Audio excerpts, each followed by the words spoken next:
साथियों, हमारी लड़ाई देश के हर दुश्मन से है, फिर वो चाहे सीमा पार हो या देश के भीतर हो। बीते वर्षों में हमने हिंसा और अशांति फैलाने वालों का कैसे खात्मा किया है, बिहार के लोग इसके साक्षी हैं। आप याद करिए, कुछ साल पहले तक सासाराम, कैमूर और आसपास के इन जिलों में क्या हालात थे, नक्सलवाद कैसे हावी था,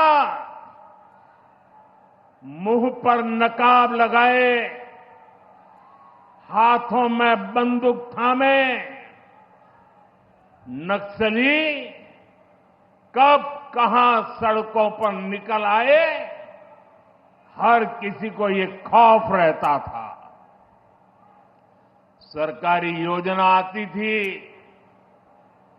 पर नागरिकों तक पहुंचती ही नहीं थी। नक्सल प्रभावित गांव में न तो अस्पताल होता था, न मोबाइल टावर, कभी स्कूल जलाए जाते थे, कभी सड़क बनाने वालों को मार दिया जाता था। इन लोगों का बाबा साहब आंबेडकर के संविधान पर कोई विश्वास नहीं था। नीतीश जी ने उन परिस्थितियों में भी यहां विकास की पूरी कोशिश की।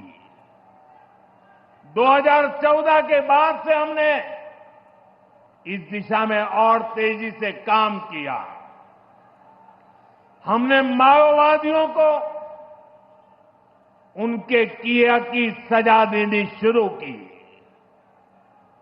हम युवाओं को विकास की मुख्य धारा में भी लेकर आए। 11 सालों की दृढ़ प्रतिज्ञा का फल आज देश को मिलना शुरू हुआ है। 2014 से पहले देश में 125 से ज्यादा जिले नक्सल प्रभावित थे। अब सिर्फ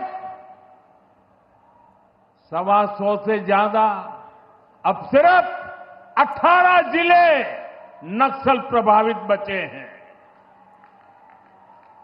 अब सरकार सड़क भी दे रही है, रोजगार भी दे रही है।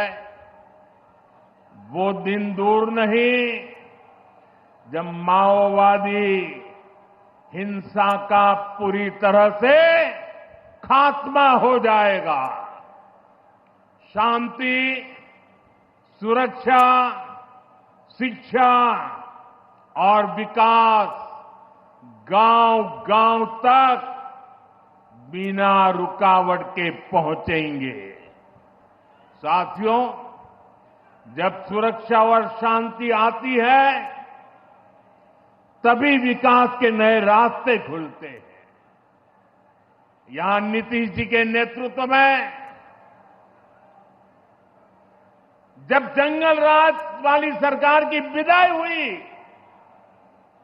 तो बिहार भी प्रगति के मार्ग पर आगे बढ़ने लगा। टूटे हाईवे, खराब रेलवे, गिनी चुनी फ्लाइट कनेक्टिविटी, वो दौर अब इतिहास बन चुका है, पीछे छूट रहा है। साथियों, कभी बिहार में एक ही एयरपोर्ट था, पटना। आज दरभंगा एयरपोर्ट भी शुरू हो गया है। अब यहां से दिल्ली, मुंबई, बेंगलुरु जैसे शहरों की फ्लाइट मिलती है। बिहार के लोगों की लंबे समय से मांग थी कि पटना एयरपोर्ट के टर्मिनल को आधुनिक बनाया जाए। अब ये मांग भी पूरी हो गई है।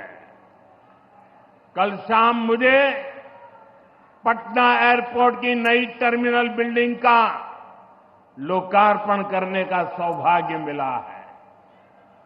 ये नया टर्मिनल अब 1 करोड़ यात्रियों को संभाल सकता है। बिहटा एयरपोर्ट पर भी 1400 करोड़ रुपए का निवेश हो रहा है।